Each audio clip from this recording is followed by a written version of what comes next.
Deme un segundito y empezamos el tiro o esperamos a ver si se conecta alguien más.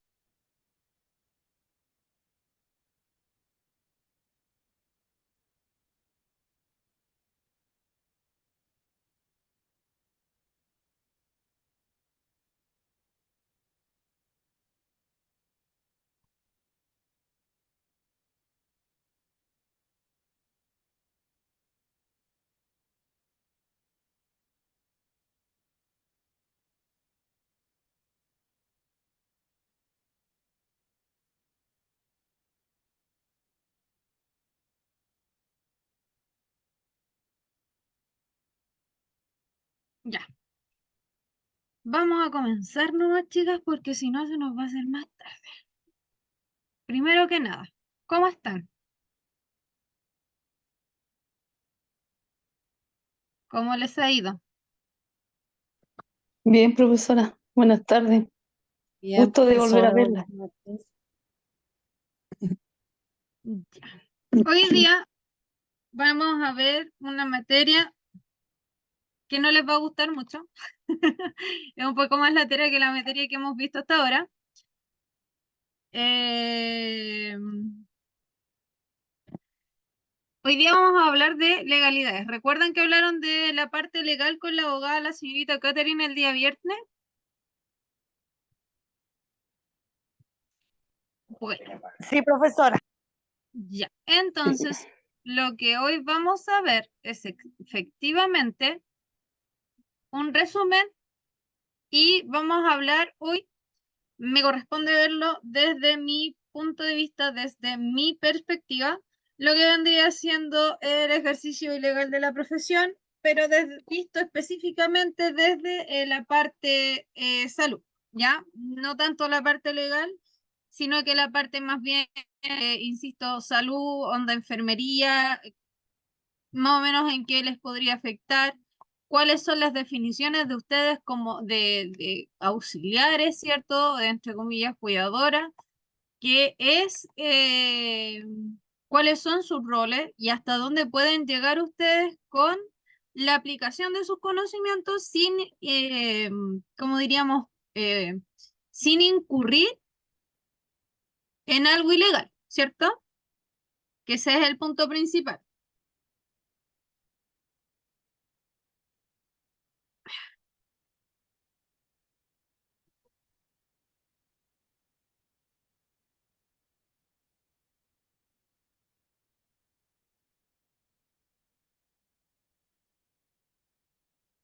Entonces, como les dije, vamos a verlo desde una parte un poquito más explícita y específica, ¿ya?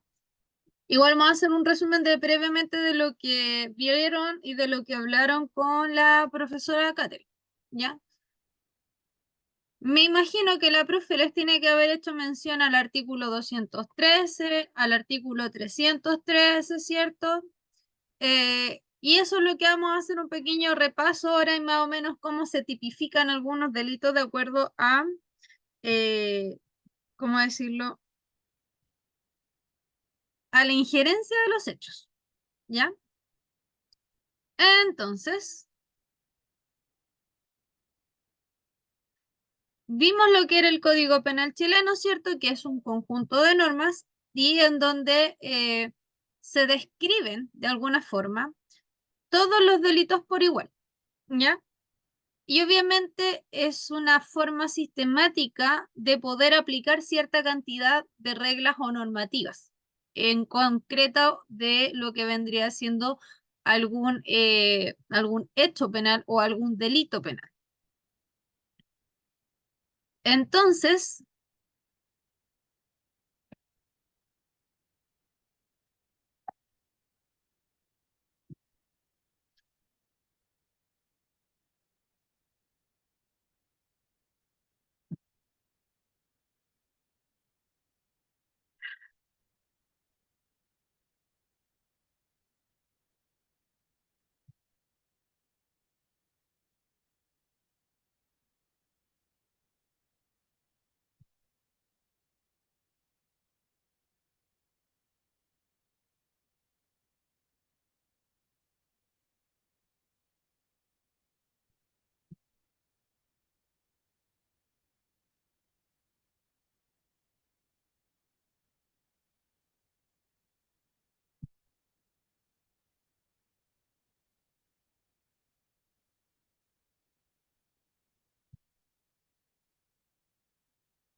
Ahora sí.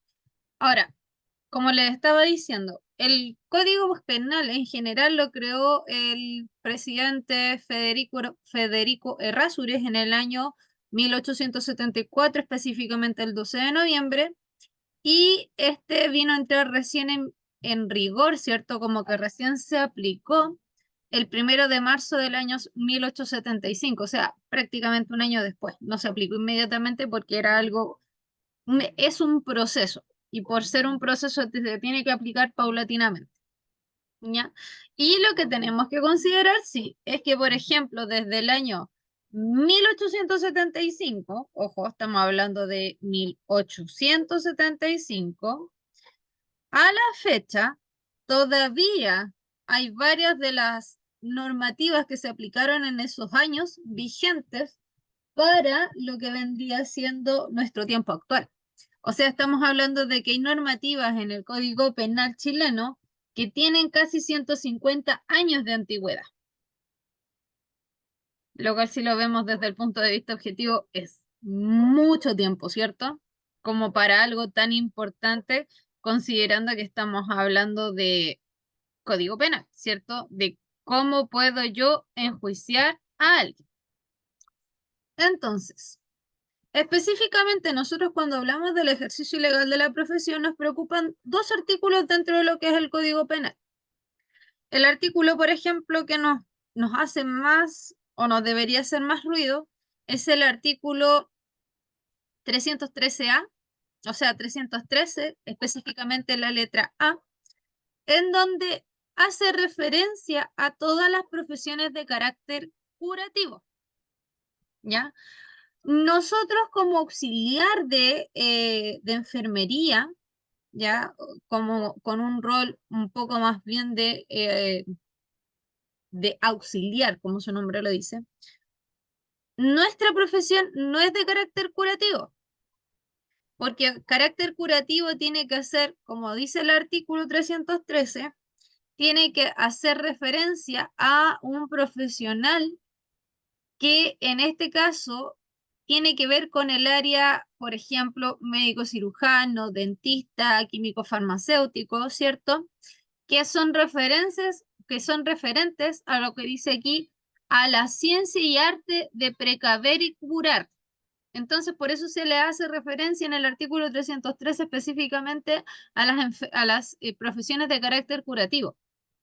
Nosotros como auxiliares de enfermería, principalmente entramos en otro enfoque con respecto a lo que es el área de la salud, que vendría siendo en este caso, una profesión de carácter más paliativo o preventivo, porque yo tengo que prevenir, en este caso, que el paciente genere algún tipo de complicación en lo que ya es su estado general, ¿cierto?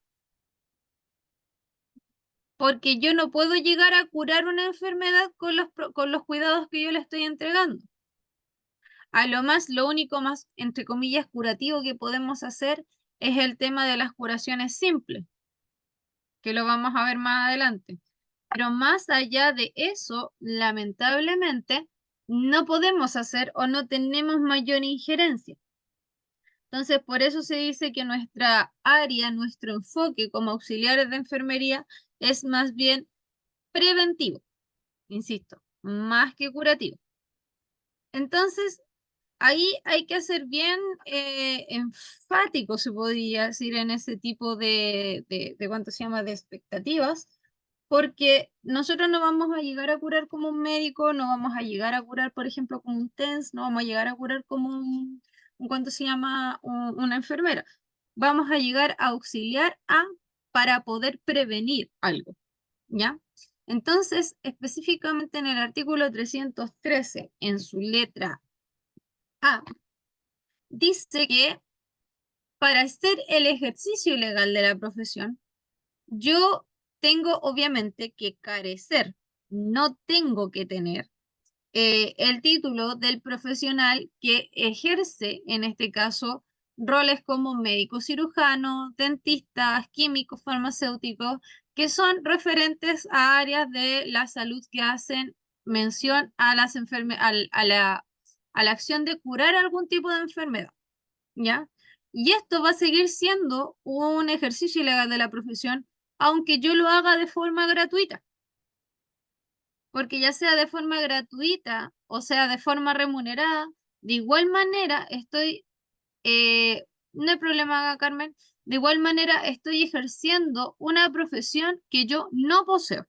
Y por eso que aquí dice bien claro que si yo hago este tipo de actos, en este caso me arriesgo a un presidio menor en su grado medio con una multa de 5 sueldos vitales. ¿Saben lo que son los sueldos vitales? ¿Lo han escuchado alguna vez?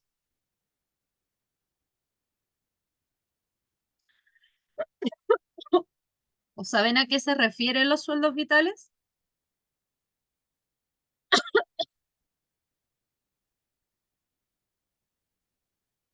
No, profe. El sueldo vital tiene referencia hace referencia al ingreso mínimo. Por ejemplo, el sueldo vital es como alrededor de 500.000 pesos.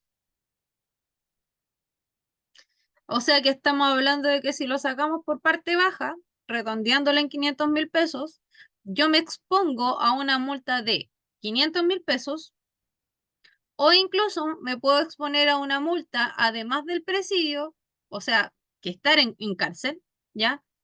Por una multa de 2,5 millones. ¿Se entiende la idea?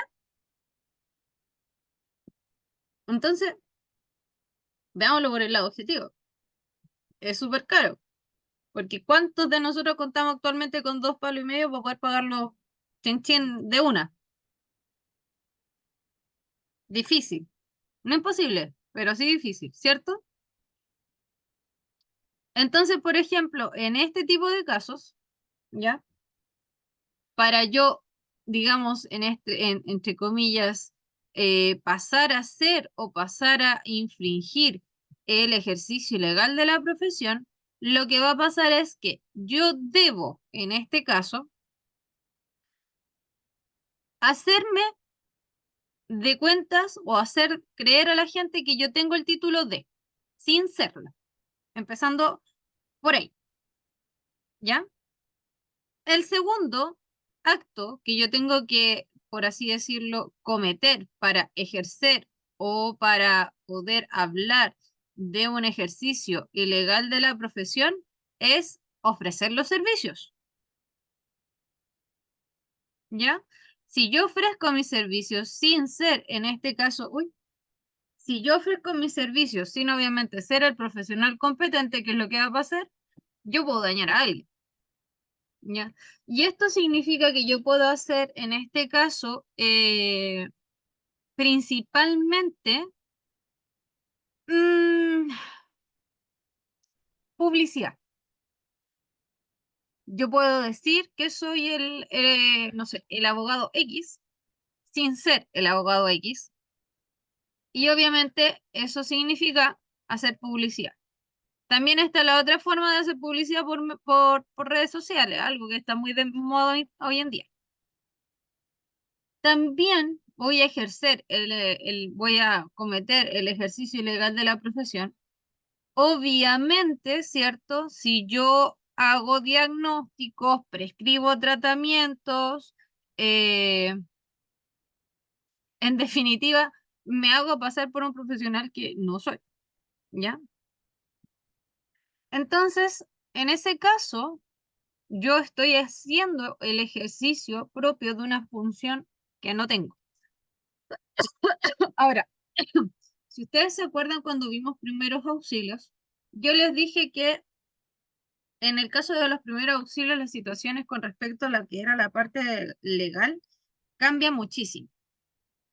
¿Por qué cambia? Cambia porque efectivamente yo al ejercer o al tratar de ejercer una acción de primeros auxilios, yo en ningún momento me estoy haciendo pasar por un profesional como tal. Yo estoy diciendo y yo debo informar, ¿cierto?, que yo sé primeros auxilios. pero yo en ningún momento digo que soy el profesional X y que sé primeros auxilios. Yo digo y parto diciendo, mi nombre es Perico Los Palotes y tengo conocimiento en primeros auxilios. Y obviamente estos primeros auxilios siempre están enfocados en obtener una atención oportuna, independiente de si es o no lo es un profesional del área de la salud. ¿Ya? Entonces, por eso que es importante en este caso saber que cuando yo hablo de primeros auxilios, quedamos completamente protegidos, ¿ya? Entonces, aquí hay que ser bien enfático que yo tengo que ejercer actos de dicha profesión para ejercer ilegalmente de la profesión o en su defecto tengo que haber mencionado, tengo que haber hecho la publicidad de que soy algo que no soy, ¿ya? Ahora lo mismo sucede si, por ejemplo, la Karina dice que ella es enfermera y que su nombre no es Karina, que su nombre es Yesenia. En este caso, Karina está entrando en una doble falta. ¿Cuáles serían esas faltas? A ver, Usurpación. usurpación de identidad, ¿cierto? Y además, Sí. ¿quién más está haciendo? Si dijo que era enfermera, Todavía no es enfermera, tiene que mostrar el título. Sin título, la estaría en el viento, como se dice. exacto, entonces está haciendo una doble Falta, doble falta. falta. Exacto, gracias. Está haciendo una doble falta, porque en primera instancia está haciendo la usurpación de identidad de una persona X y además se está atribuyendo el título de esa persona X sin tener el título propiamente tal o sin tener los conocimientos de esa área en específico. Entonces aquí está haciendo ejercicio ilegal de la profesión y además se está haciendo usurpación de identidad. Por eso que el artículo 313 nos dice específicamente qué es lo que hay que hacer para ejercer para hacer o ejercer en este caso un acto ilegal de la profesión. Eso es el artículo 313. Ahora, por lo tanto, ¿qué hace el artículo 313? En específicamente esta letra hace referencia a los crímenes y delitos contra la salud pública. Porque si yo digo que soy médico y ejerzo una labor como médico, no estoy dañando a una persona en específico, ¿cierto? Porque yo no atiendo a una sola persona, un médico no atiende a una sola persona en el día, ¿cierto?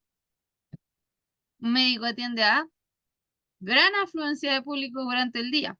Por lo tanto, el daño que esa persona pueda generar no es un daño único, es un daño colectivo.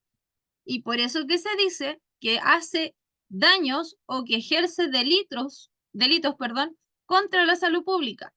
Por lo tanto, el artículo 303 en su letra A está específicamente enfocado en proteger la salud pública, que las personas no dañen la salud colectiva de, en este caso, los chilenos. ¿Se entiende la idea? ¿Sí? ¿Más o menos? Sí. Y por otro lado, como les dije, tenemos el artículo 213, que el artículo 213 específicamente hace referencia a las disposiciones generales del ejercicio ilegal de la profesión. O sea, en un párrafo me dice qué es lo que tengo, o sea, qué estoy fingiendo y qué es lo que tengo que hacer, y en esto me están diciendo qué es lo que va a pasar. En este caso me están diciendo que específicamente yo hago ejercicio ilegal de la profesión si finjo ser, por ejemplo, funcionario público o titular de una profesión que requiera de un título o el cumplimiento de ciertos requisitos y que, independiente de que no lo tenga, ejerzo cargos o actos de dicho profesional, ¿ya? En este caso, lo que a mí me está diciendo entonces es, El artículo 313 me dice, tú, si te haces pasar por médico, abogado, etcétera, estás incumpliendo el artículo 313 en su letra A porque es específico de las profesiones del área de la salud.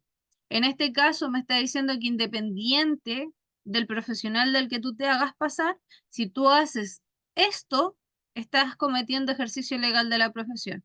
Y por lo tanto puede ser, en este caso, multado con 6 a 20 unidades tributarias o presidio en su grado mínimo a medio.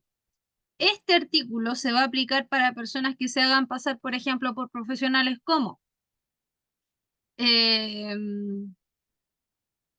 a ver, arquitectos, abogados, ¿qué más? Dentistas también, Ana, vio. No, ingenieros civiles, no, porque el dentista tiene que ver con el área de la salud. Entonces, esa Ah, persona que se haga pasar por dentista ¿mm?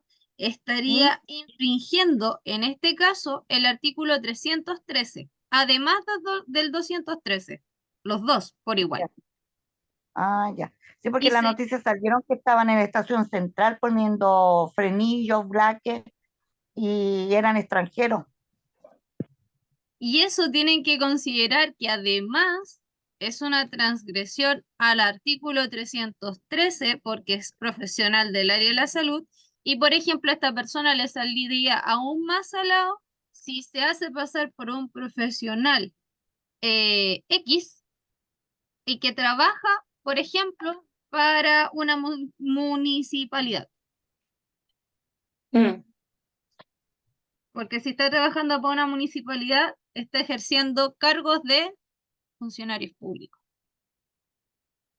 Profe, la abogada en la clase anterior explicó esto. Por ejemplo, lo que usted está explicando también cabe decir que es de tipo genérico porque no son profesiones de salud.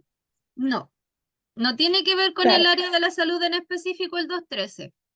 El 213 es para todos por igual, pero el 313 sí es más específico, porque el 313 sí hace referencia a, por ejemplo, profesiones del área de la salud, profesiones de carácter curativo.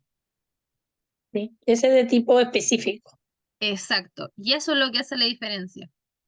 Y es por eso que no sé si han escuchado en alguna vez que los funcionarios públicos no pueden ejercer más de un mismo cargo dentro de lo que es el área ¿cuánto se llama? Del área pública. Un Sí, Si lo han escuchado, no, un funcionario público no puede trabajar como funcionario público, por ejemplo, por ponerle los más comunes. Un funcionario público no puede trabajar como funcionario público en la Municipalidad de Valparaíso y como funcionario público en la Municipalidad de San Antonio, porque estaría transgrediendo una ley. El funcionario público puede trabajar en un solo lugar como funcionario público. Si él quisiera trabajar, en este caso, por ejemplo, en la Municipalidad de Valparaíso y que también quisiera trabajar en la Municipalidad de San Antonio, en uno de los lados lo tendría que hacer como funcionario público y en el otro lo tendría que hacer como fondos propios, honorario, a contrata o de forma particular, freelance, por ejemplo. ¿Se entiende? ¿Sí? sí. Pero igual, de cierta manera, eh, a ver, ¿cómo le digo? Existe la posibilidad de la recontrata, pero yo creo que eso no es un castigo, porque igual, de cierta manera, con una boleta de honorario, con un contrato de mes a mes o a 3 meses, igual la persona entraría a realizar funciones. Claro, pero lo que tienen que Porque, considerar, por ejemplo, es que la recontrata te inicia el curso o sea, te inicia en este caso el contrato desde cero. Y es lo que pasa mucho en el sistema público con los profesionales a honorario. ¿Se entiende? Porque Sí, sí, ¿cierto? Porque sí, hay profesionales que están a honorario toda su vida. ¿Y qué hacen? Cada 3 meses le renuevan el contrato, cada 3 meses le renuevan el contrato, cada 3 meses le renuevan el contrato. Pero ¿qué es lo que pasa? Que cuando llegan al tercer contrato, por ley se supone que debiesen pasar indefinido, por ley, cosa que nunca sucede. Entonces, para no hacer pasar a esa persona a plazo fijo, lo que hacen es despedirlos por una semana o un par de días y llamarlos a la semana siguiente y hacerle nuevamente un contrato de honorario. sí, profe, porque yo lo replanteé también a la abogada, por ejemplo, se ve más en todo lo que es público, por ejemplo, salud, municipalidades, en fin. Entonces la gente pasa largos años, yo llevo 12 años con boleteando Y nunca lo han y contratado. ocurre, y ocurre lo mismo que usted, por ejemplo, ya lo dejan libre en 3 días o si no una semana y de ahí viene la recontrata. No. Es que por ley no hay nada que les diga que no pueden hacer eso. No está regulado, por eso les digo que al Código Penal les falta, bueno, no solamente al Código Penal, al Código Civil y al Código del Trabajo les faltan muchas modificaciones que evite que las empresas puedan hacer eso, porque en definitiva, como dice usted, pueden estar 12 años boleteando y si no son contratos digamos, son contratos honorarios por cada 3 meses y ustedes las despiden un par de días y después la vuelven a contratar, no hay nada que les diga a la empresa que no puede hacer eso. Y por ley, ustedes no pueden exigir pasar a contrato indefinido porque estuvieron una X cantidad de tiempo sin contrato.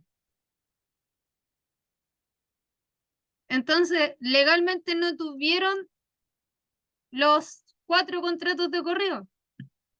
Tuvieron 3 contratos de correo, tuvieron 2 contratos de correo y de ahí se agarra la gente. De ahí también que mucha gente nunca en su vida ha tenido un día de vacaciones por lo mismo.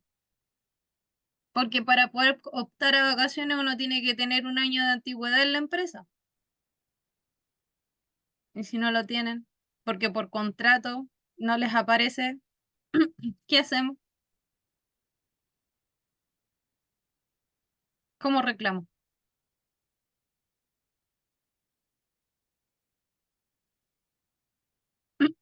Por ejemplo, nosotros trabajamos igual con cuarto turno y de hecho no tenemos derecho a vacaciones, pero sí exigimos que nos den permiso por un tema de salud mental, porque trabajamos con pacientes en forma directa.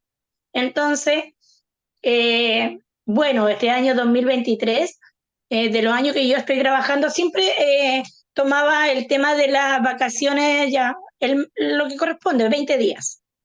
Ya, y como llevo trabajando 12 años, yo dije, ya, le voy a decir a mi jefe 30 días, lo que corresponde el mes nomás.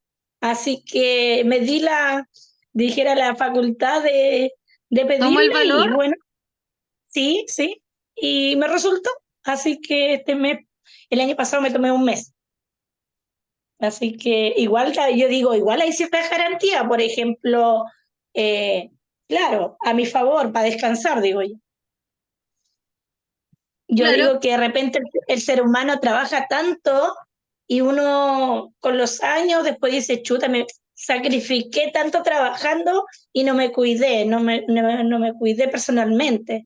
Entonces, como bien hemos estado estudiando todo lo que tiene que ver con salud, el trato directo, el cuidado con los pacientes, nosotros primero tenemos que estar bien para poder atender a los demás.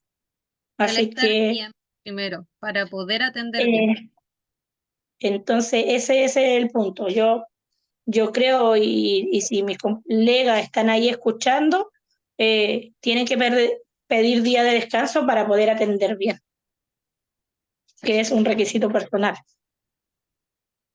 Y es algo a lo mejor intangible, pero es sumamente importante que lo hagan.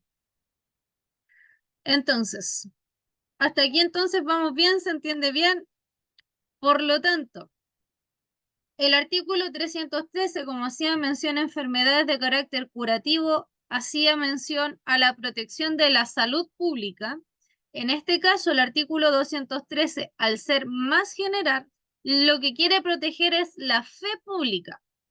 Y son dos conceptos súper diferentes, porque la salud pública es algo tangible, algo de lo que yo me puedo preocupar de que no suceda, ¿cierto? Por medio de las distintas herramientas que yo tengo. Pero la fe pública es algo más bien intangible. Y el artículo 213 tiene referencia o tiene mayor relación con la capacidad que tiene el sistema de hacer que la gente crea en ese sistema. En este caso, lo que busca el artículo 213 es que la gente crea en el Código Penal y en que la persona va a ser sancionada. ¿Se entiende? Por eso que es importante. Son dos conceptos diferentes y hacen referencia a dos elementos que son sumamente similares, pero que en definitiva el resultado va enfocado a otra cosa. ¿Sí? Hasta aquí, ¿alguna duda, consulta, pregunta?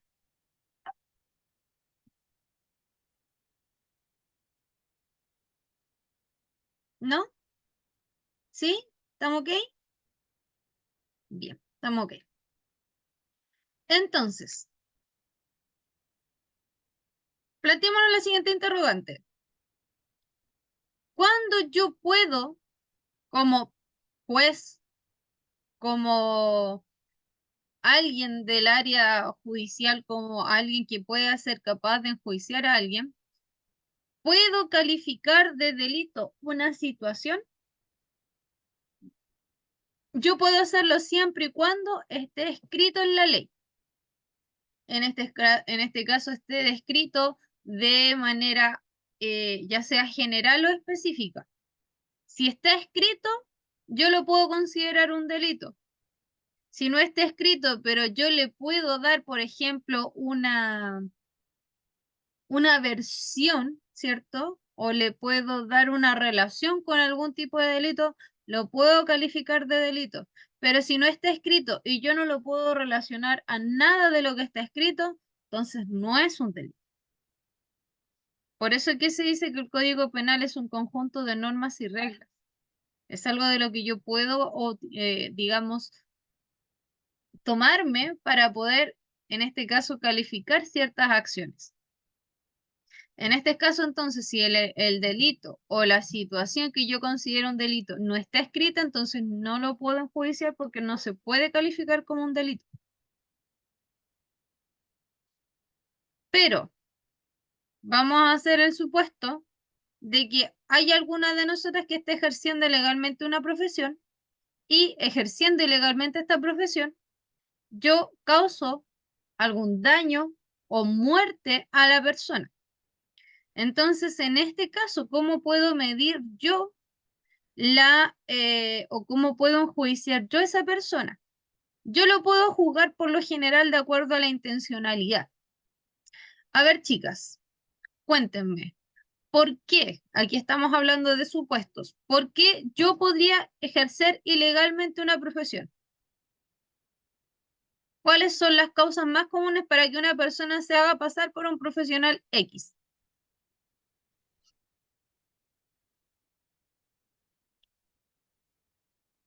Porque le puede causar dueño al usuario, lo No, no. puede... Ah, ¿no? La pregunta es, ¿por qué yo me haría pasar por un profesional X? Por ejemplo, ¿por qué yo me haría pasar por abogado? ¿O por qué yo me haría pasar por médico?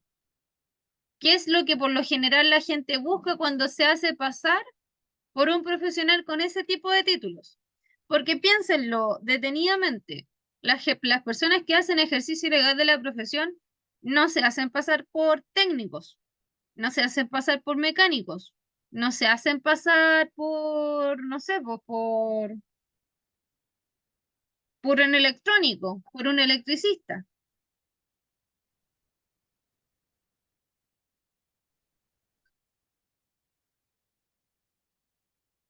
¿Se No hacen sé, pasar? profe, por ejemplo, por ejemplo, yo escuché un caso de un abogado, no ¿Ya? sé por qué región, por Temuco, que ese abogado, lógicamente que él, y más encima se inclinaba a adultos mayores para tratarles de solucionar los problemas de la tierra, desde el linde, de todo lo que tenga que ver con temas de subdivisiones de terreno. ¿Y qué pasaba? De que al fin y al cabo, este personaje se llenaba los bolsillos sacándole la plata a los abuelitos. Ya, entonces ahí Entonces, tenemos una causa. ¿Cuál es la causa, por ejemplo, para que esa persona se hiciera pasar por abogado?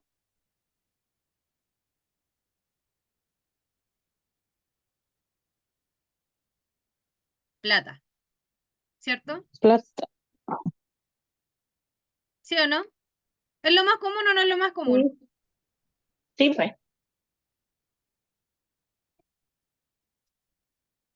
Por lo general, la gente se hace pasar por un profesional X por plata, solo por plata, y nada más que por plata. Por eso que ahí también depende mucho de la intencionalidad, porque por lo general, si la persona, en este caso, se demuestra que no es solamente un ejercicio lucrativo, o sea que en este caso estamos hablando de que no solamente está ejerciendo ilegalmente la profesión porque quiere recoger algo monetario, sino que además está ejerciendo ilegalmente la profesión porque quiere causar un daño y ahí entonces cambia la intencionalidad. Ahí hay que demostrar que la persona sí realmente tenía la intención de generarle algún daño a los pacientes. Entonces, por eso que dependiendo de la intencionalidad, se considera cuasi delito de homicidio. Cuasi. O sea, yo quería, pero no quería, en este caso, dañar a alguien. ¿Se entiende? Mi intención era principalmente generar recursos económicos, pero no era mi intención final causar algún daño. Entonces yo ahí puedo considerarlo como un cuasi delito de homicidio. Yo no quería causar un daño. Yo lo que quería era obtener una retribución monetaria, por ejemplo. Denme un segundito, chicas. Solo un segundito. Solo un segundito.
Ya, entonces, como les decía, depende de la intencionalidad que se demuestre, es si se puede considerar un cuasi delito de homicidio. O sea, yo en este caso estoy diciendo yo, quería generar un evento lucrativo, pero yo no quería dañar o matar a esa persona. Por eso que es casi. Yo lo hice, pero no era mi intención. ¿Se entiende la idea? ¿Dudas? ¿Preguntas? No era, profe, no era su intención, pero sí lo tenía premeditado. Una cosa así, claro, es como, yo no lo quería, pero si lo quería hacer, entonces lo termina haciendo igual, una cosa así. No, pero en realidad para el Código Penal, en definitiva, se considera un cuasi delito de homicidio porque en definitiva lo que la persona quería o se considera que quería era lograr más bien un cuanto se llama un fin, o sea, por lo general, lo que la mente chilena, o sea, lo que los jueces chilenos piensan es que se quería generar un fin lucrativo, pero, pero cuando hay algún tipo de daño o de muerte provocada por un ejercicio ilegal de la profesión, la mayoría de las defensorías, ¿cuánto se llama? Públicas, entran ahí, obviamente, a defender a la persona dañada o fallecida eh, para tratar de demostrar que sí hubo intencionalidad. Entonces, cuando en este caso la defensoría logra demostrar que hubo una intencionalidad de por medio, entonces ahí cuando la gente se agarra a salto y las penas suben o se cambian, digamos, de tipificación, que dejan de ser un cuasi delito de homicidio y se considera homicidio en alguno de sus grados. ¿Se entiende? Por eso que es importante, yo no quería, pero en realidad sí lo hice. ¿Se entiende? ¿Se entiende? Sí. Entonces ahora nos vamos a ir a ver algo más referente a lo que es el área de enfermería como tal. Y vamos a hablar desde la parte de lo que vendría siendo el código sanitario, ¿ya? En esta oportunidad, cuando hablamos del código sanitario, ¿alguna de ustedes sabe lo que es el código sanitario?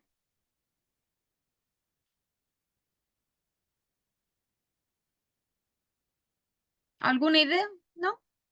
Ni idea. Yo creo que el que regula un servicio de salud. Ya, muy bien, sí, es exactamente eso. El código Ya. sanitario regula no solo los servicios de salud, sino que también las profesiones referentes al área de la salud. Entonces, aquí es donde entramos todas las profesiones como ustedes, como yo, como médicos, como tecnólogos, etcétera. Y para que nos hagamos una idea, el primer código sanitario fue creado en el año 1918, el 22 de junio. Chuta. Hace harto rato, ¿cierto? Harta hueá bajo el puente. Entonces, en esa oportunidad se creó la Dirección General de Sanidad y otros organismos sanitarios.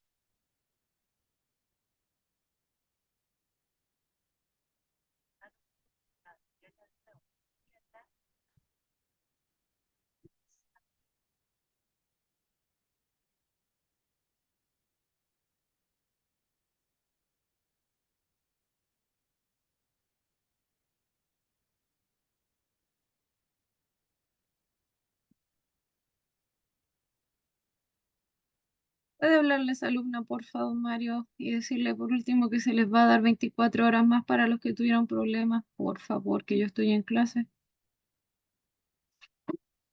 Ya. Entonces, estamos hablando que se creó, como les decía, el 22 de junio de 1918, o sea, hace ya sus buenos años para atrás. Y el segundo código del trabajo, que en realidad más que un segundo código de trabajo fue como una reformulación del primero. Este se publicó en el año 1931, el 15 de mayo. Pero, Pero profe, ¿qué pasaba, profe? ¿Y qué pasaba antes de 2018?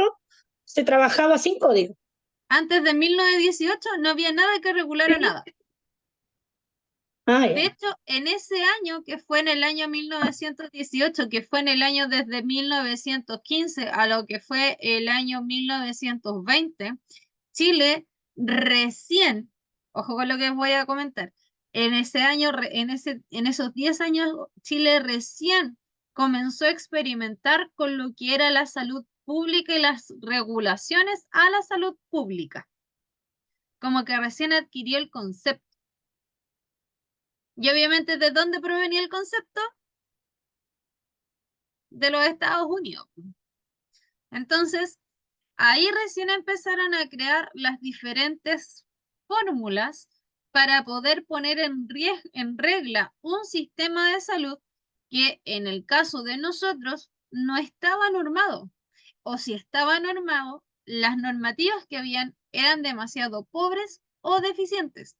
Por lo tanto, nuestro sistema de salud, hasta antes del año 1918, era un código, era una normativa deficiente. En comparación, obviamente, con el sistema que tenemos ahora, que si bien es cierto, igual es deficiente, pero ahora es deficiente por otros motivos. El de el año, ponte, no sé, 1910, 1915, era una normativa, era un sistema deficiente porque no existía la normativa. No había quien lo regulara. O si existía en la regulación, era demasiado pobre, entonces no servía para poder dar forma, en este caso, a un sistema de salud que fuera óptimo para la gente. Por eso que cuando se comenzó a trabajar con lo que era, en este caso, el concepto de salud pública y se normó, en este caso, este tipo de temas, es que la salud en Chile empezó a funcionar, por así decirlo de alguna forma. ¿Ya? Y por eso que del año 1918, estamos hablando ya buenos tiempos atrás, al año 1967, recién se hizo una modificación. O sea, que en Chile estuvieron casi 50 años trabajando con las mismas normas, sin haber hecho absolutamente ninguna modificación. Recién vinieron a modificar ese primera, digamos, como borrador un poco más armado en el año 1968, perdón, cuando se reformuló el segundo código y se transformó en el código que rige actualmente el sistema de salud. Las que son buenas para las matemáticas. ¿Cuántos años tiene el sistema de salud en Chile entonces? O sea, el código sanitario en Chile.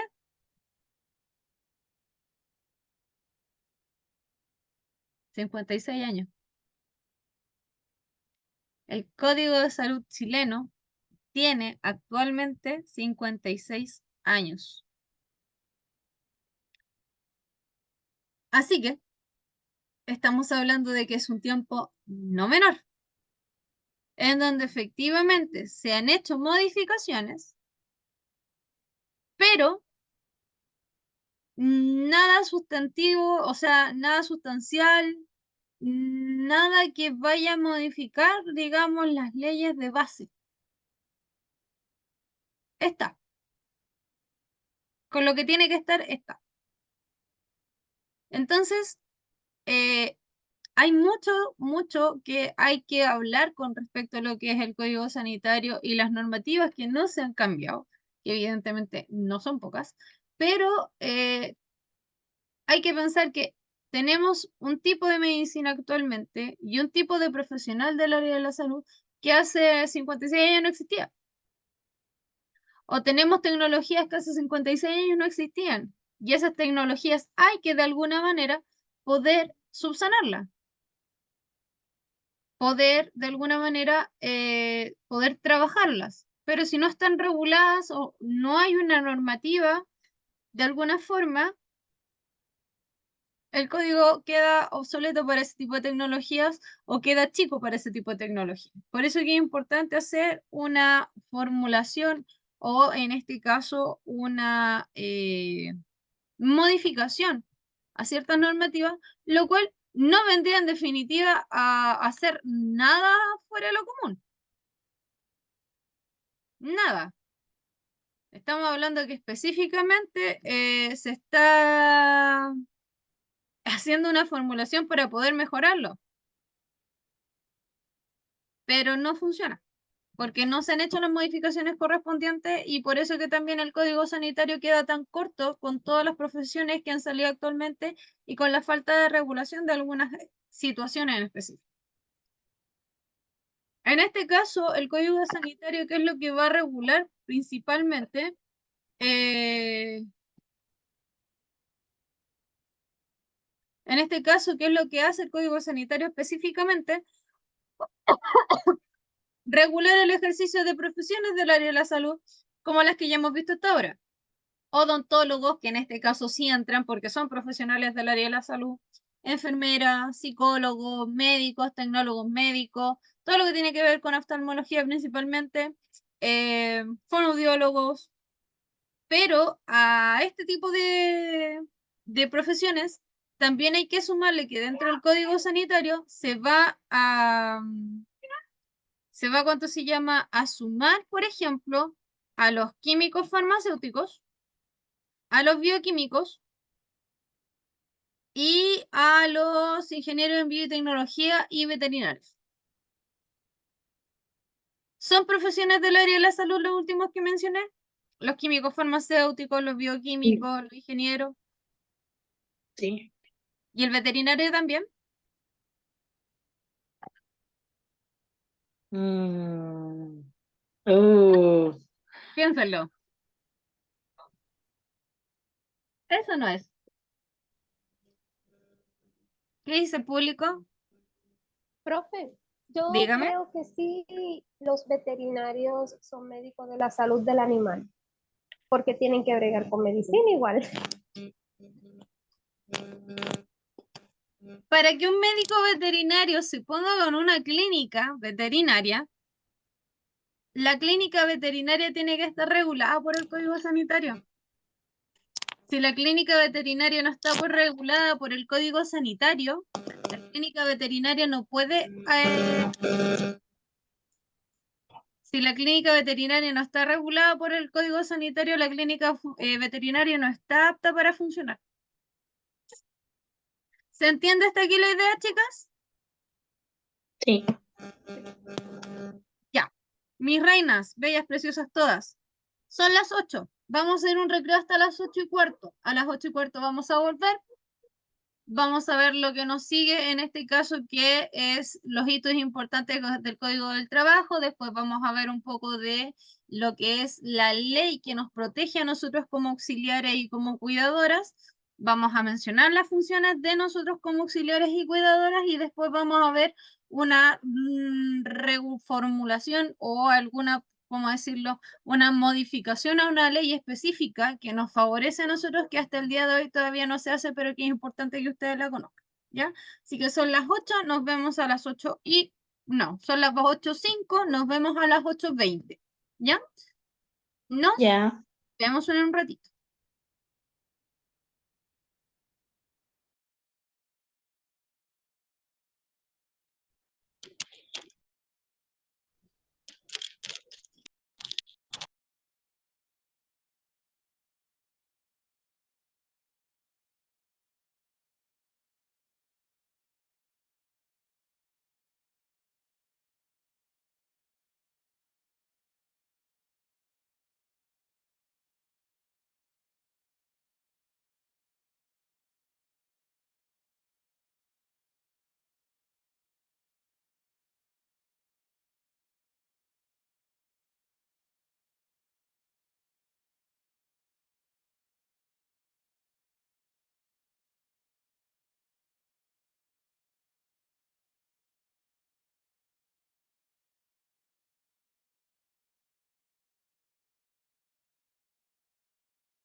Ya, chicas, vamos a continuar con la clase.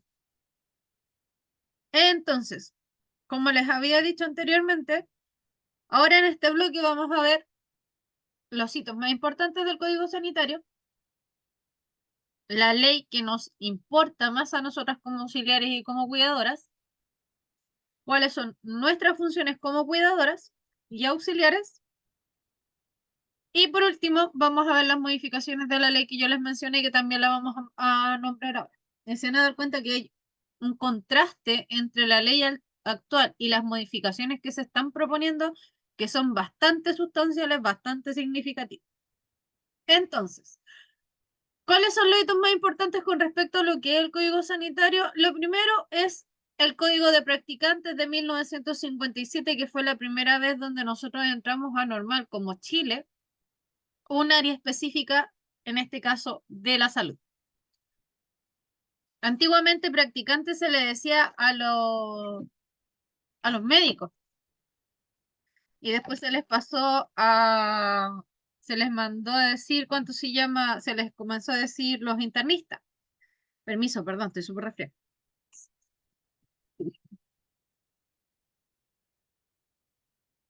Después, en el año 1968, se publicó un decreto que decía que iban a existir los auxiliares de medicina. O sea, aquí ya no era, ya el código como tal, ya no solo decía que aquí lo importante eran los médicos y que solo existían los médicos, sino que ahora empezaban a decir, sí, están los médicos y los que le ayudan, que en ese sentido venía a hacer todo lo que tenía que ver, por ejemplo, con enfermería, matronería, etc. En el año 81 se creó el Sistema Nacional de los Servicios de Salud, que es lo mismo que usamos actualmente. Este sistema se aplicó principalmente para hacer una sectorización de los lugares y poder destinar recursos a donde más se necesitan, para poder generar la tan famosa equidad en atención. En el año 1989 se creó la ley 18.334, perdón, 18.834, que es la ley de los estatutos administrativos. ¿Y qué es lo que hacía esta ley? ¿O qué es lo que vino a hacer esta ley? Vino a eliminar los antiguos escalafones. ¿Por qué? Porque antes del estatuto administrativo, podríamos decir, por poner un ejemplo, que una secretaria que entraba junto con una enfermera, que evidentemente cumplían labores completamente diferentes, ¿cierto? Ganaban exactamente lo mismo. ¿Por qué? Porque entraron en el mismo escalafón. Entraron en el mismo año. El estatuto administrativo vino en este caso se podría decir, diferenciar las profesiones para poder hacer una remuneración acorde ¿cuánto se llama? A los trabajos que cada una de las profesiones realizaba. Y ahí es donde se dividió el estatuto administrativo en 5 plantas. Estaban los directivos, que obviamente son todos los que llevan la batuta. Estaban los profesionales, que vendrían a ser, por ejemplo, médico, enfermera, tecnólogo. Estaban los técnicos como tal, que su nombre lo dice, son personas con técnico, por ejemplo, el TENS, por poner algún ejemplo. O el auxiliar de laboratorista, ¿cuánto se llama? El técnico laboratorista dental. Estaban los administrativos, que en este caso venía a hacer todo lo que tiene que ver con el área de recursos humanos, secretaría, etcétera, y los auxiliares, que los auxiliares es donde vendríamos a hablar del auxiliar de enfermería, del auxiliar por ejemplo, de aseo, el auxiliar de pabellón, etcétera. Entonces, de ahí salieron las 5 plantas y se fueron dividiendo. Ahora, si bien es cierto, esta ley se publicó en el año 1838, Recién en el año 91 se empezaron a aplicar estas modificaciones y digamos, se terminó de adecuar todo el sistema.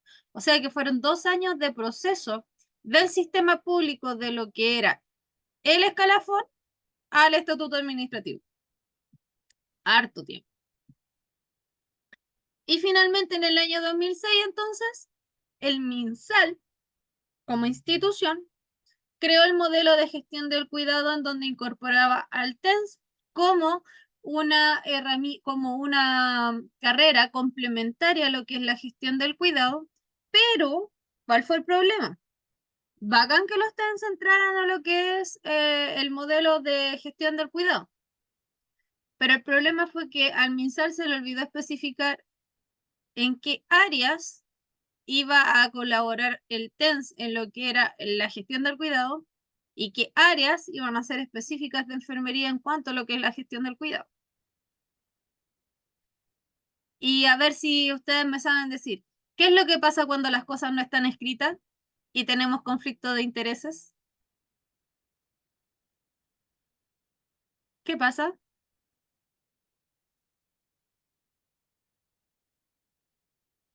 ¿Qué sucede con la gente?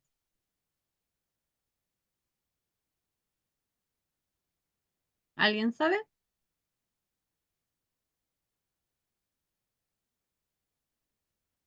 Cuando no está escrito, la gente quiere hacer de todo a su pinta, sin importar si transgrede al resto, al que está al lado o no, porque no está escrito. Y es lo que pasa en este caso con la lucha eterna desde la incorporación en el año 2006 del TENS al rol de la gestión del cuidado y las enfermeras en lo que es el rol de la gestión del cuidado. Como no hay una delimitación de funciones para cada una de las profesiones, a los TENS no les importa lo que dice la enfermera en cuanto a gestión del cuidado, y a la enfermera no le gusta que el TENS meta sus manos en la gestión del cuidado porque dice que es solamente enfermería. Y que son, que lo que es los elementos de la gestión del cuidado son elementos que se delegan, pero si no se delegan son de exclusiva responsabilidad de la enfermera. ¿Y cuál es el fin último de una profesión del área de la salud? ¿Nosotros trabajamos para quién? ¿Para nosotros mismos o para un paciente o para nuestros pacientes? Para nuestros pacientes. Para nuestros pacientes, ¿cierto? Entonces, ¿qué pasa cuando hay un conflicto de interés entre dos profesiones? ¿Quién se ve perjudicado? El usuario. El usuario, el paciente. Y eso es lo que está pasando. Así que eso. Ahora, dentro de todas las leyes que existen actualmente, que están reguladas por el Código Sanitario, está la ley 20.422, que es una ley que yo quiero que ustedes recuerden para el resto de su vida, si es que van a ejercer esto como una profesión o si es que van a utilizar esto como una herramienta para el cuidado domiciliario de sus familiares, amigos cercanos, etc. Porque la ley 20.422 hace referencia a la igualdad de oportunidades e inclusión social para personas con discapacidad. Y ustedes saben que cuando la mayoría de las leyes habla de personas con incapacidad, está hablando de personas que necesitan un tercero para cumplir cierto tipo de funciones. En este caso, por ejemplo, la ley 20.422 en su artículo número 6 y en su letra C y D menciona exactamente elementos que son propios de nosotros. Por ejemplo, el servicio de apoyo. Nosotros siempre como auxiliares vamos a prestar un servicio de apoyo. Y el servicio de apoyo, según esta ley, se entiende como cualquier acción o asistencia, intermediación o cuidado que necesita una persona con discapacidad para hacer ciertas actividades de su vida diaria. ¿Para qué? Para poder insertarse en su entorno social, pero también para poder participar, por ejemplo, en actividades económicas, laborales, educacionales, etcétera, siempre manteniendo la autonomía del paciente. ¿Se acuerdan que yo les mencioné en algún momento que o se lo tiene que mencionar a la profesora que en algún momento, que lo más importante dentro de lo que es la labor de cuidado del usuario, lo más importante es mantener la autonomía lo más que se pueda. ¿Se acuerdan? Sí, profe. ¿Qué pasa si ustedes no mantienen la autonomía de un paciente? No es que simplemente no le estén haciendo en este caso un favor o estén haciendo partícipes de la recuperación de este usuario, sino que además están transgrediendo una ley. Y en este caso específicamente están transgrediendo la ley 20.422 porque no están fomentando la mayor autonomía funcional. Entonces, cuando ustedes hacen todo por el paciente sin dejar que el paciente lo haga, están cometiendo un delito. ¿Se entiende la idea? ¿Sí? Sí. Ahora, eso es la letra C del artículo 6, porque la letra D del artículo 6 hace referencia a las personas cuidadoras. Y en este caso dicen que los cuidadores es cualquier persona que va a proporcionar una asistencia, alguna asistencia permanente, principalmente gratuita o remunerada, para realizar las actividades de la vida diaria, ya sea en el hogar o en su entorno, a personas con discapacidad, las cuales pueden estar o no unidas por vínculo. Y recordemos que esto nosotros lo podemos utilizar ya sea como una herramienta de auxiliar de enfermería o lo podemos utilizar directamente como una cuidadora profesional. Entonces, en este caso, nos está haciendo referencia directamente a la que nosotros podríamos hacer con un paciente. Y nosotros efectivamente prestamos asistencia. Quizás no permanente o podría hacerlo siempre y cuando haya por medio un contrato. ¿Ya? Ahora, esa no es la única, digamos, importancia que tiene esta ley, la 20.422, sino que en el artículo 12, por ejemplo, dice dice digamos, explícitamente que las personas con situación de dependencia tenemos que facilitarle su autonomía dentro de su entorno habitual y proporcionar un trato digno en todos los ámbitos. Y estamos hablando de todos los ámbitos, ya sea familiar, personal, social, económico, etc. Por eso que es tan importante la mantención y el fomento de la autonomía. Si nosotros no fomentamos la autonomía, estamos transgrediendo una ley. También hay que, en este caso, considerar el título 3 de la misma ley, 20.422, que esta ley, que este título, o se podría decir como este apartado, hace referencia a todo lo que tiene relación con la rehabilitación y la prevención. En el artículo 22 del título número 3 de la ley 20.422, hace referencia a que todas las personas con discapacidad van a tener el derecho a una rehabilitación integral, en donde va a considerar no solo la participación de él como usuario, sino que también a la familia. En este caso, principalmente a la familia o a la persona que lo tenga a su cuidado. Por lo tanto, si yo en este caso estoy ejerciendo labores como cuidador, a mí la ley 20.422 en su artículo 3, o sea, en su título 3, específicamente en el artículo 22, dice que la persona que le está haciendo rehabilitación a mi paciente tiene que hacerme partícipe del proceso y explicarme lo que está haciendo.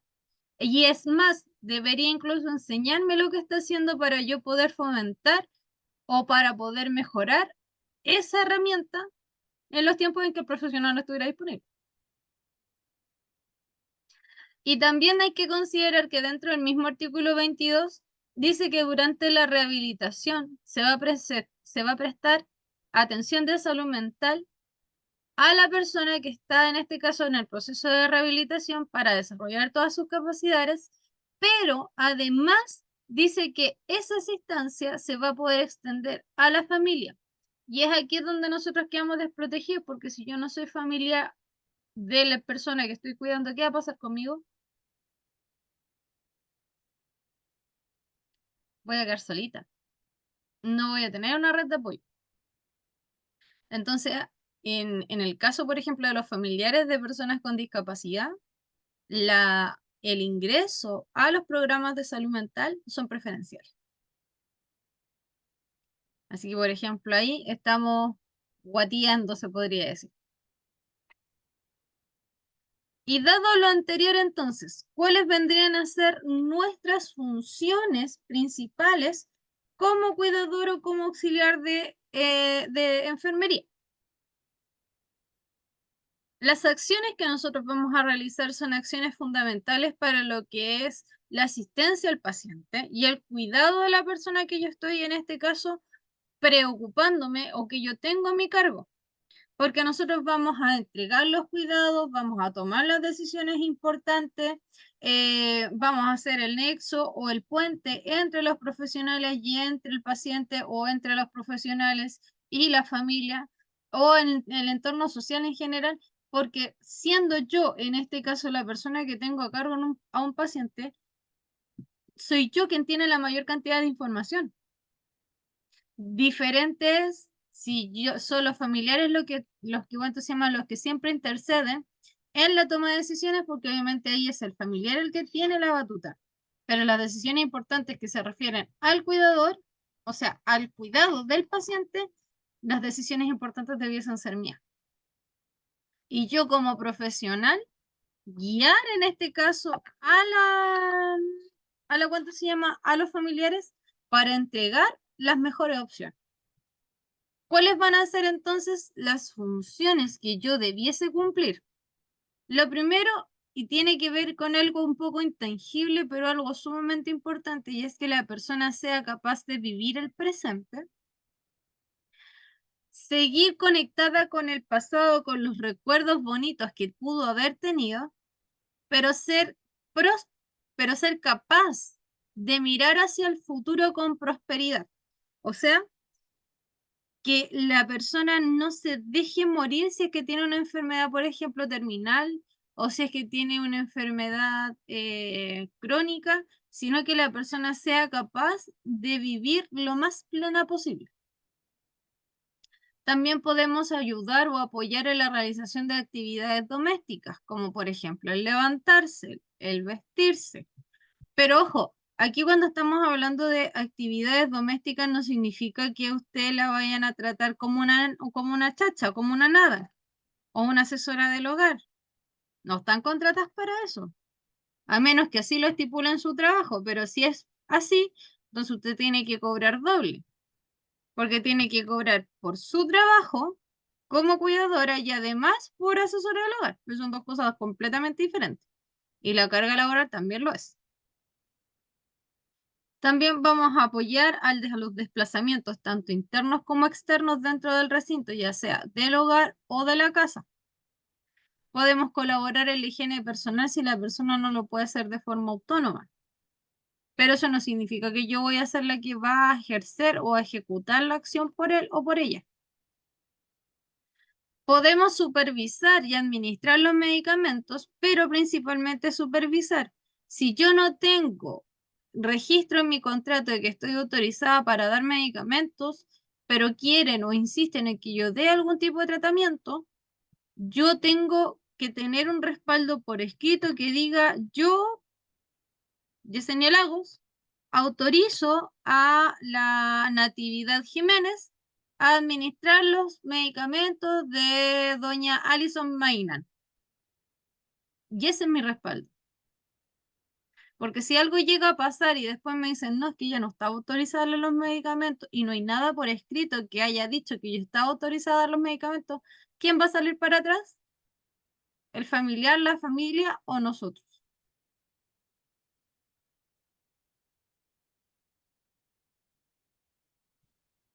Nosotros, ¿cierto? Porque no voy a tener un respaldo. Va a ser su palabra contra la mía. Así que supervisar significa yo ver que se lo están administrando o yo ver que el paciente se lo está tomando, ¿ya? Hay que resolver situaciones de conflicto derivadas del cuidado y tiene que ver derechamente con que a veces las expectativas superan la realidad. Hay familiares que contratan auxiliares pensando en que van a hacer muchas cosas y que van a tener muchas herramientas. o que van a poder hacer muchas cosas tipo asesora del hogar. Y cuando se dan cuenta que la situación no es como ellos los esperaban, entonces ahí se pueden generar ese tipo de conflictos de lo que yo esperaba versus lo que yo tengo o versus con lo que yo cuento. Entonces, es importante resolver esas situaciones de conflicto, siempre tratando de dar la mejor perspectiva posible y considerando siempre que el fin último es el paciente y que tengo que empezar a pensar en su mejor bienestar. También es importante que seamos capaces de acompañar ya sea a mi familiar o al paciente que yo estoy cuidando a los controles médicos. ¿Para qué? Para que yo pueda resolver preguntas, pueda hacer preguntas, pueda conocer al equipo médico integral que está atendiendo al familiar, ya sea al psicólogo, a la nutri, etcétera. Pero saber quién lo rodea y poder ver que me resuelvan las preguntas que yo tengo, que a lo mejor son cosas que yo no sé y que obviamente yo no voy a andar googleando para poder saber qué significan. Lo ideal es que me responda un profesional competente. También podemos realizar curaciones básicas. Suerito fisiológico, apósito, tela adhesiva y listo. Eso es una curación básica. Recordemos, no hay que entrar a tratar de curar una úlcera o por presión o una lesión por presión porque esas son de manejo netamente de enfermería. También tenemos que considerar el control de signos vitales, principalmente haciendo énfasis en la presión y en la temperatura. ¿Ya? Si no sabemos, podemos solicitar una capacitación.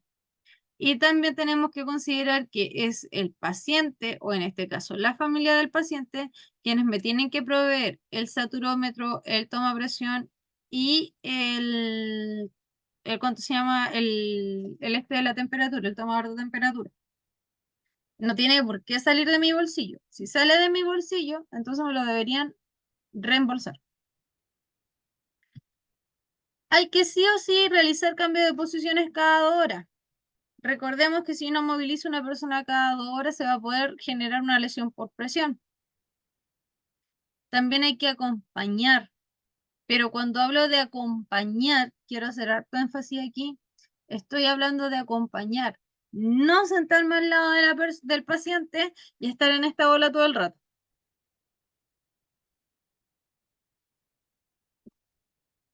Porque eso no es acompañar, eso es estar. Y acompañar no es lo mismo. El acompañar significa tratar de interactuar con mi paciente, poder saber qué es lo que quiere, conocer sus gustos, relacionarse, no necesariamente hacerse los mejores amigos, pero sí por último poder tener una interacción por un lapsus de tiempo y después disfrutar del silencio. Pero no simplemente sentarme ahí en la silla al lado del paciente a mirar el celular, porque no sirve. También hay que incentivar actividades de recreo, todo de acuerdo a las capacidades de cada persona. No todos tienen las mismas capacidades y hay muchas herramientas de estimulación cognitiva que nosotros podemos utilizar. Ya no me acuerdo si ustedes ya tuvieron ese módulo o me parece que ese es el que sigue. Pero si es el que sigue, se van a dar cuenta que hay muchas herramientas de estimulación cognitiva que pueden usar. Karina, ¿me iba a decir algo? El módulo que sigue viene estimulación cognitiva. Entonces ahí van a aprender harto para saber cómo estimular a sus pacientes, a sus familiares y cuáles son las herramientas que pueden utilizar de acuerdo a las capacidades de cada usuario. También hay que preocuparse un poquito de la mantención del entorno, sobre todo en el dormitorio. Recordemos que nuestros pacientes pasan mayor cantidad de tiempo dentro del dormitorio que en otro lado. Así que eso significa que tengo que evitar cualquier elemento u obstáculo que pueda provocar una lesión o una caída. Hay que preparar alimentos y colaborar en la alimentación, solo si es estrictamente necesario. Solo si es estrictamente necesario. Y preparar alimentos no significa que yo me voy a meter a la cocina a cocinarle. Si eso no está escrito, yo no lo hago. Sino que en este caso me refiero a que, por ejemplo, los familiares pueden dejar la comida preparada o en su defecto guardada, entonces uno lo que tiene que hacer es calentar la comida, ayudarlo a que coma, a lo mejor lavar los platos después de comer, que sería como un poquito de deferencia, pero no significa, vuelvo a insistir, voy a ser súper enfática, no significa que son las nanas de la casa. Si le piden que preparen alimentos, listo, pero ustedes preparan el alimento, le ayudan a alimentarse y después hasta ahí llegan. Todo tiene que estar bajo contrato, porque si no está bajo contrato, es el empleado quien sale más perjudicado que cualquier otra persona. Hay que hacer la supervisión día y noche, de acuerdo también a las necesidades de los pacientes, porque hay personas que están un poco más deterioradas que otras que solo van a necesitar, por ejemplo, ¿cuánto se llama? Una cuidadora o una auxiliar en la mañana. Y otros que van a estar un poco más complejos en una situación de salud y van a necesitar una supervisión tanto nocturna como diurna. Entonces ahí hay que tener ojo de que no sea siempre la misma persona la que haga el turno. Idealmente evitar los turnos de 24 horas con pacientes que estén terminales. Cuando tienen que cuidar a pacientes terminales, lo ideal es que sean turnos de 12 porque el desgaste físico y emocional, créanme que es alto. También hay que ayudar al desplazamiento, tanto al interior, principalmente al interior del domicilio, considerando que dentro de la casa hay muchos elementos que pueden provocar caída en los adultos mayores. Y principalmente enfocado en mí como auxiliar, tengo que preocuparme de realizar actividades de autocuidado. Recordar siempre el cuidarme bien para poder cuidar bien. Si yo me descuido, todo se va a las caer. Profe, al otro día hablábamos con el tema del desplazamiento, de que hoy en día algunas normas han ido cambiando en cuanto al tema de vivienda, como para aportar en el adulto mayor. Sí. Así que eso es re importante hoy en día, que por ejemplo su baño sea acondicionado, los ingresos de la casa que tengan como especies de rampla, entre otras cosas. De hecho, hay programas municipales que te ayudan a acondicionar las casas para poder adaptarlas a pacientes que sean con necesidades especiales. Que, por ejemplo, te ayudan o te pasan a cierto monto, no sé cómo es el tema, pero parece que te pasan un cierto monto para que tú, por ejemplo, pongas pisos antideslizantes, las barras, o compres las sillas para poder, que haya unas sillas especiales para poder hacer los baños, etcétera. Hay que ir adecuándose de acuerdo, obviamente, a lo que uno puede acceder. Y lo último que vamos a ver, que esto lo vamos a hacer cortito, y esto también se lo mandé al WhatsApp si no estoy mal, es la modificación de la ley 20.422. Esta ley ya la vimos, ¿cierto? Ya sabemos a quién hace referencia, ¿correcto? ¿A quién hace referencia la ley Profesora, 20.000? Dígame. una consulta. Lo que pasa Dígame. es que la materia que pasó recién yo no la tengo. No la tengo.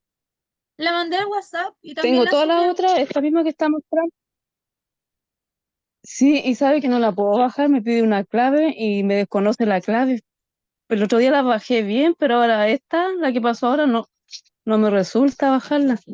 Tengo las tres, pero me falta esta. Justo me falta esta de ahora. Este ¿Y PDF. usted no la puede mandar? Lo que Sí, pasa es que yo lo mandé por PDF, creo. Sí, la mandé en PDF. Voy a buscar la forma de poder mandarlo en otro formato, ya. Sí, porque por yo creo que favor. Es por que ahí yo va el la tema. otra la bajé toda, pero ya, sí, este teléfono ha estado malo hasta el internet, así que me tuve que mover para la pieza para acá, que estoy con la señora aquí. Gracias, Ya, profesor. ya, voy a buscar la forma de poder mandárselos en otro formato que no sea el PDF. Ya, ok, Ya, entonces, ya ya, sabemos muchas de qué gracias. se trata, de nada. Ya sabemos de qué se trata la ley 20.422, ¿cierto? ¿A quién hace referencia? A las personas con necesidades especiales o personas con discapacidad, ¿cierto? Entonces aquí yo me tengo Sí, que preocupar de las modificaciones. Esta es una modificación a la ley que estaba en trámite entre el 2018 y el 2022. Plena pandemia, pleno estallido social, o sea, es una de las tantas leyes que salieron justo en esos años en donde quedaron durmiendo en el Senado. Ahora, ¿Por qué a mí me interesa mostrarles estas modificaciones? No me interesa que se vea la página 1, ni la página 2, ni la página 3, ni la 4, ni la 5. A mí me interesa aquí desde las 6 a las 8. ¿Por qué? Porque en la página 6 recién se comienzan a hablar de las modificaciones que se quieren realizar a lo que es esta ley. Todo lo anterior es más que nada referencia al marco normativo, qué es lo que dice, quién lo apoya, etc. Y eso la verdad es que no tiene mucha importancia. Entonces, aquí me interesa que ustedes sean capaces de dimensionar el cambio que podría haber si es que esta modificación se aprueba. Por ejemplo, el primer artículo de la ley 20.422 se vería modificado agregándose el párrafo, y se los voy a leer textual, sea también materia de esta ley reconocer y amparar en la misma medida a los cuidadoras y cuidadores que desempeñen labores de apoyo y asistencia a personas con discapacidad. O sea, viéndolo desde el punto de vista crítico, desde el momento 1 hace referencia a las actividades de cuidado que nosotros podemos ejercer. En el artículo número 4, que es un artículo que nosotros no vimos ni el 1 ni el 4, pero sí igual los voy a mencionar. En el artículo 4 se agrega una modificación en donde dice que la ley va a velar por reconocer y amparar los derechos de las cuidadoras y cuidadores, concretando su protección por medio de políticas públicas que vengan a ofrecer, en este caso al cuidador o al auxiliar, una red de apoyo integral, o sea, que tengamos prestaciones que sean un poco más específicas para la profesión que nosotros ejercemos y que también tengamos entonces derecho preferencial a este acceso. De ahí, en el mismo párrafo dice que se iba a agregar, por ejemplo, la palabra a sus cuidadores y red de apoyo. ¿Por qué? Porque se entiende que no siempre la persona que cuida a un paciente tiene un vínculo afectivo, familiar o consanguíneo. Por lo tanto, en este caso, es importante la mención, que la modificación que se está haciendo haga mención a las funciones de un cuidador y cuidadora que puede ser o no remunerado. De hecho, fíjense que en el punto 3 hace una modificación al artículo 6 a la letra D. ¿Se acuerdan lo que decía la letra D? La letra D hablaba solo del cuidador. En este caso, la descripción que entrega esta definición es mucho más extensa y se la voy a leer textual. La ley propone una modificación a este punto en donde diga que toda persona que de forma gratuita o remunerada va a proporcionar asistencia, apoyo y cuidado, o que puede ser temporal o permanente, para la realización de actividades de la vida diaria a personas en situación de discapacidad y o dependencia que pueden estar o no unidas por un vínculo de parentesco, o sea, ser familiares, sufriendo un mayor riesgo de agresión sobre su salud física y mental en atención a la naturaleza de sus labores de contención y cuidado. O sea, se sacaron flor de descripción. Hace referencia a todo lo que hace, qué tipo de parentesco o unión pueden tener, el daño que se puede generar a la salud del cuidador o cuidadora, etc. Pero eso no termina ahí. Dice que se va a entender por cuidador o cuidadora formal aquella persona que percibe remuneración por las labores desempeñadas, que pueden ser de organismos de atención domiciliaria, o sea, los hogares de ancianos o centros de larga estadía, de servicios diurnos, nocturnos y residenciales. Y también dice que se entenderá por cuidador o cuidadora no formal a las personas que no reciben remuneración y que en este caso principalmente se atribuyen a familiares, amigos de la persona a la cual se está cuidando. ¿Se dan cuenta la tremenda diferencia entre una descripción y la otra? Lo que engloba la primera descripción, la que está actualmente en la ley, es súper acotada, cortita, ¿cierto? En cambio, esta modificación nos entrega una descripción súper grande. súper intensa con respecto a lo que hacemos. ¿Sí o no? Sí. Ahora, eso no queda ahí, porque además de todo esto que sigue, que es un poco más pequeño, en el punto 5 dice que en el artículo 3º, que es cuánto se llama la rehabilitación, dice que se le cambia el título a protección y se le agregan, en este caso, un artículo. El artículo 22, que serían como la repetición, te dicen artículo 22 bis, porque serían agregados al artículo que ya existe.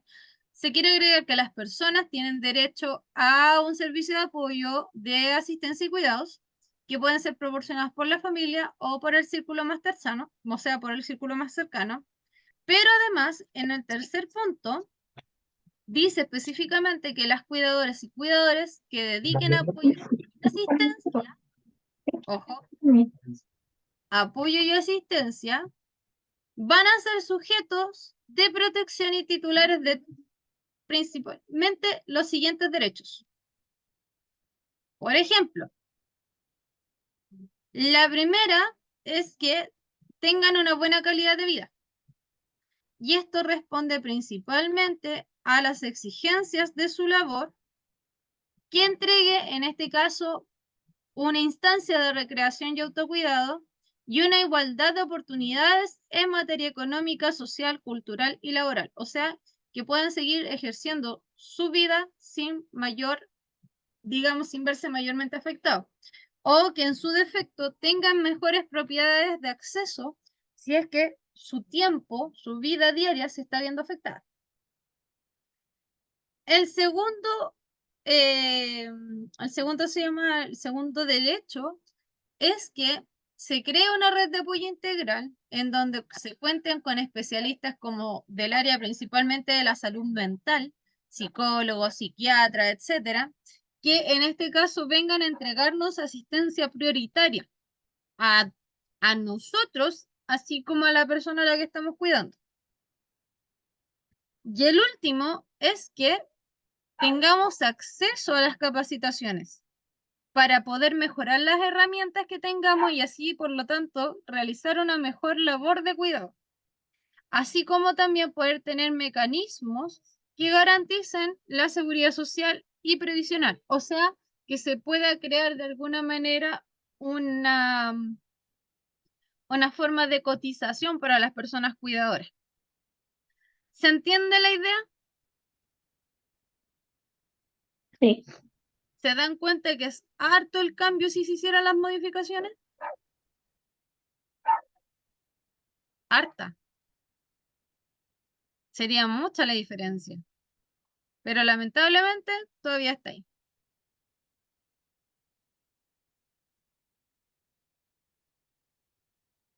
¿No? Y lo otro, profe, de que muchas veces las redes, si bien está estipulado con los nuevos cambios, pero hay mucha, no sé, por falta de tiempo quizás, porque nosotros hemos exigido como cuidadora que los capaciten. Por ejemplo, hoy en día muchos pacientes de los que tenemos le han ido modificando algunos fármacos, entonces anualmente nosotros pedimos capacitaciones de fármacos. Y lo otro de contenciones también, porque hay distintos tipos de contención. Y Claro. también generar espacios de autocuidado entre nosotras como colegas. Y ahí buscamos, por ejemplo, no sé, una secretaria que los cubra o si no, un personal test que esté capacitado, en este caso, para cubrir las necesidades de nosotros. Que les pueda hacer un espacio. Sí, pero para eso nosotros tenemos que generar, como le dijera yo, los siguientes pasos, ya. Primero, reunión entre nosotras. Segundo, correo al jefe directo. Tercero, al director. Y ahí recién lo manda o sea, estamos hablando, hay que hacerlo un mes antes. Un tremendo menjunje para poder tener un sí o un no. Claro, Sí, pues. Ya, mis chicas, espero que les haya gustado la clase. Eso ha sido por el día de hoy. Voy a pasarles asistencia y con eso estaríamos ok. La prueba, para los que muchos preguntaron, la prueba entra todo lo que es prevención de caídas y legalidades, que es lo que vimos hoy. La prueba va a estar abierta desde hoy, ahora a las 21:30, hasta mañana a las 23. ¿Ya? Así que tienen más de 24 horas para poder darla. Dentro de todo lo que se vio, está todo en la materia. O sea, todo lo que entra en la prueba está todo en la materia que se vio. ¿Ya? Así que con harto fe, con alta calma, con alta tranquilidad, no se me vayan a estresar. Entonces, Elizabeth Alburquerque. Nora Bravo. Presente, profesora, buenas noches. Buenas noches. Kevin Bugueño. María Canales. Presente, profesora. Irenia Cruz. Yamela Delgado. Karen Dittmar. Presente. Marielen Fabián. Natividad Jiménez. Presente, profe. Buenas noches. Buenas noches. Alison Magnan. Presente. Arriba, arriba, que me acosté. Listo. Hilda Miranda. Presente. Oye, Adelina Monsalve. La huipa, Ya, sí, se pasó. las hijas. No se nota que la compañera está con pacientes. Como la- Ya, estábamos en la Hilda. Adelina Monsalve. Porque está grabado todo esto. La caga la risa. Mira, mira, todavía se ríe. Marcela Montesinos. Ella en Aicet está cuidando uno de 81 y uno de 83. Mira, todavía se ríe. Karina Mira. Peña. presente, profe. Siempre me Davita abandono. Poblete. Alejandra Riquelme. Presente, profe.